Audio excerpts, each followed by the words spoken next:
The year is 1314. A pig's bladder is flying through the streets of London, inflated and slimy, still smelling like last Tuesday's dinner. And somehow, this disgusting little piece of animal is about to start a war. The bladder crashes through a merchant's window, glass explodes, the merchant screams, and before anyone can stop it, 30 men storm into his shop fighting with their bare hands over this same pig's bladder that just devastated the merchant. Because to them, this wasn't a piece of garbage, this was the game. When King Edward II hears what happened, he makes a decision that at the time seemed obvious. He tried to stop it. On April 13, 1314, King Edward II Electric Boogaloo issues a royal proclamation. No more football in London. The punishment? Imprisonment. Edward's ban didn't work. Neither did Edward III in 1349, or Richard II, or Henry IV, V, or VIII. For over 300 years, English kings would try more than 30 times to kill this game, and every single time they failed. Because they weren't fighting against a game, they were fighting against a tradition, and the people refused to stop playing. It was something connected to who they were. In episode 1, we covered the survival era, where the skills that became sports started as skills that kept our ancestors alive. In episode 2, we covered the ritual and warrior era, where those skills transformed into organized sports used to bring nations together and honor their gods. But this episode is a story of how sports survived the fall of empires,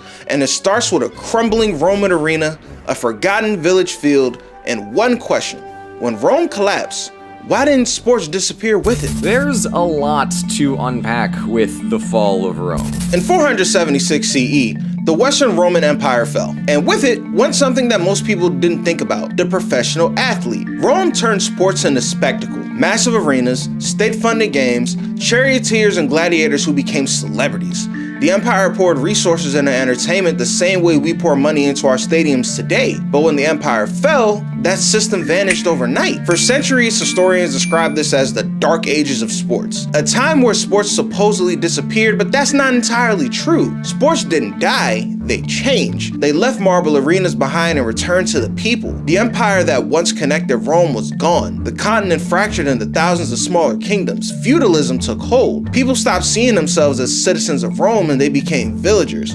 And when they played games, they weren't playing Rome's games anymore. They were playing their games. Games that represented their traditions and way of life. The ball wasn't leather and perfectly stitched. As previously mentioned, it was a pig's bladder. The goals weren't carved stone markers. They were church doors, oak trees, and miller's fences. The rules weren't written in Latin on scrolls. They were passed down from the oldest person in the village to their children and to their children's children. There were no referees, no rule books, no governing bodies, just a mass of people chasing a bladder throughout the streets, fighting, laughing, carrying on a tradition they inherited from those who came before them. I know that sounds chaotic, and it was, but that chaos was the game's greatest strength. Because when there are no written rules, a king can't simply erase them. A government can't destroy a rulebook that doesn't exist. So why risk broken bones, smashed windows, and royal punishment for a game with no trophy or prize money? For the love of the game, of course. No, but seriously, the actual answer takes us to Shrove Tuesday and a man named William Fitzstephen.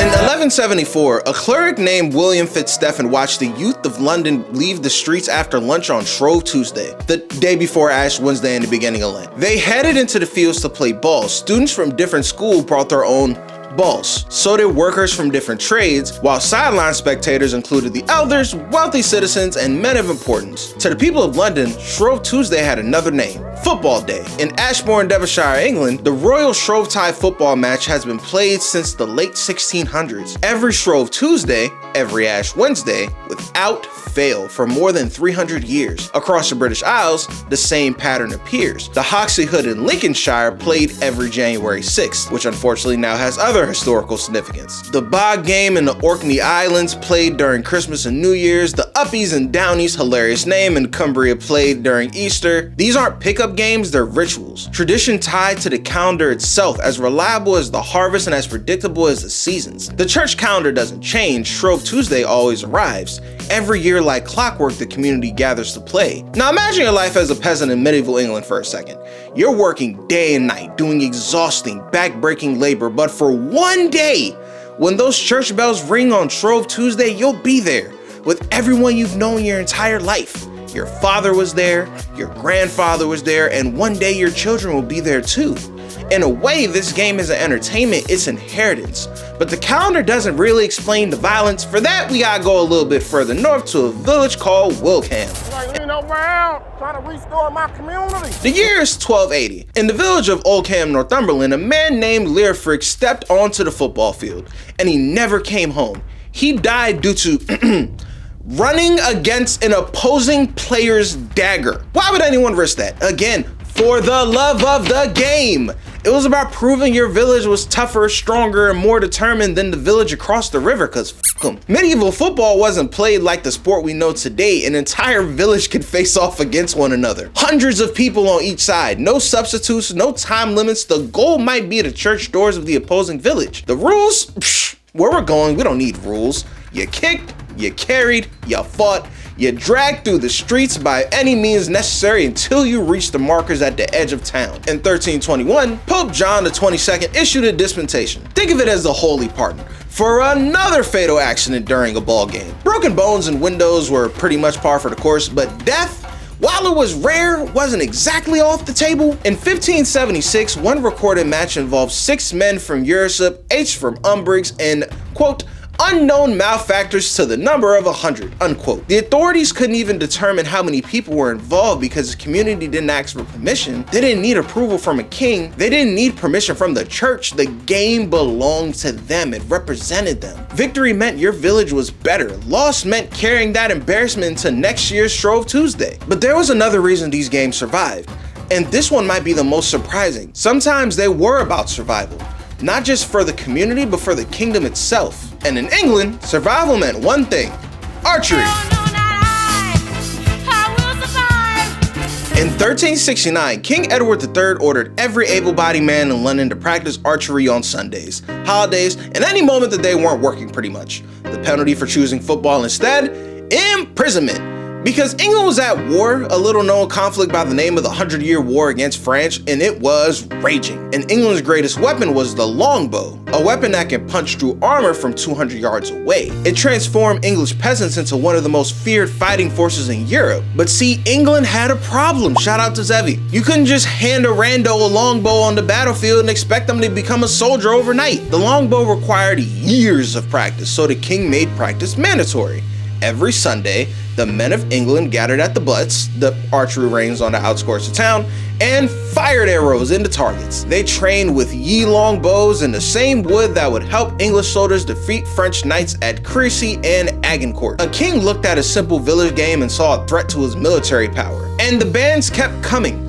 In 1314, 15, 16, and 17, the dates changed, the kings changed, but the results stayed the same. The crown kept banning football, but the people kept playing anyways, because the law could stop a game temporarily, but it couldn't erase the tradition. Football survived for nearly 200 years while actively being illegal. But this wasn't just happening in London. Look across the world, you see the same pattern. The same refusal to let a tradition disappear. The Haudenosaunee people of North America played lacrosse, but they didn't see it as a sport. They saw it and they called it the creator's game. A gift from the sky world, a game that would heal the sick and honor the creator, a game that prepared warriors for battle, a game so sacred that some traditions, including burying a person with their lacrosse stick, allowing them to play in the next lifetime. Objectively, that's hard as f. When European colonizers attempted to suppress lacrosse, the communities kept playing, sometimes in secret, but they adapted. They protected the game. They refused to let their sacred tradition be taken away. In Central Asia, nomadic cultures developed another game with a different purpose: polo. Not as entertainment,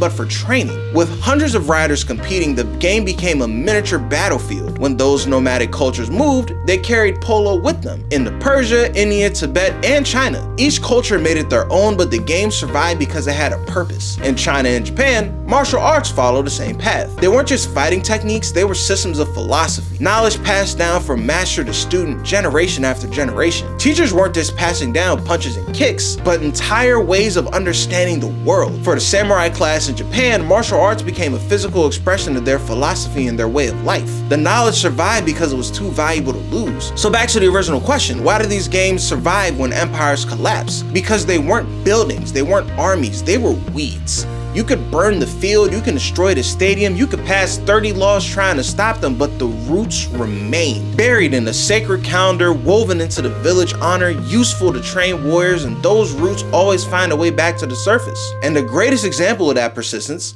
we gotta go back to England. Unacceptable condition! Unacceptable! For more than 300 years, kings tried to destroy football. More than 30 different bans between 1314 and 1667.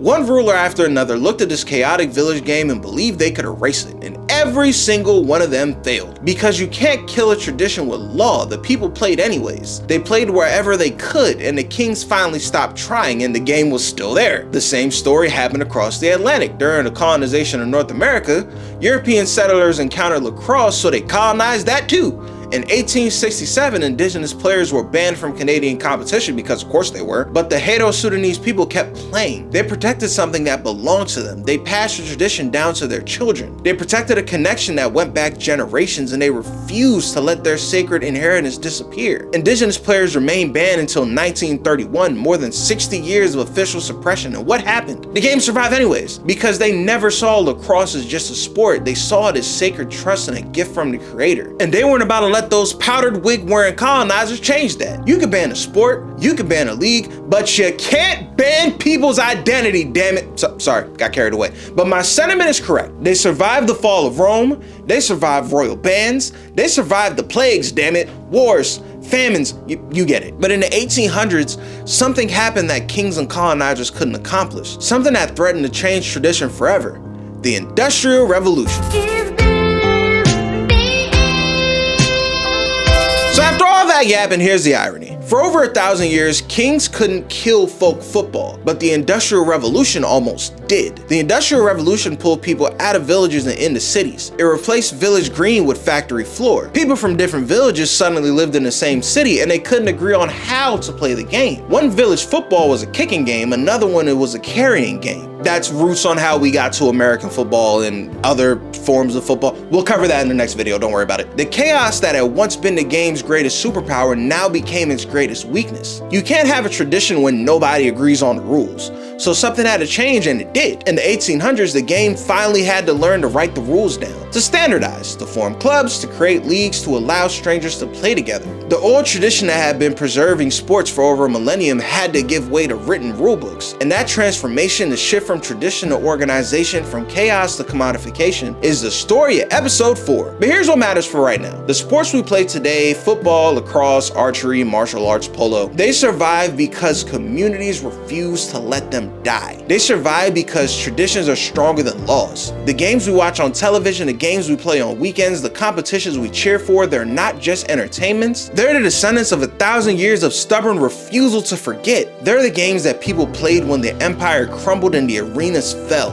When the king said no and the people said yes. When the world changed, but the game refused to. So the next time you watch a football match or a lacrosse game, remember the people who kept playing when they had no stadium, no league, no referee, no hope of even a reward. They were playing because their fathers played and their grandfathers played. All the way back to a Shrove Tuesday in 1174, when the youth of London went out into the fields to take part in the ball game, and they haven't stopped since. Thanks for watching.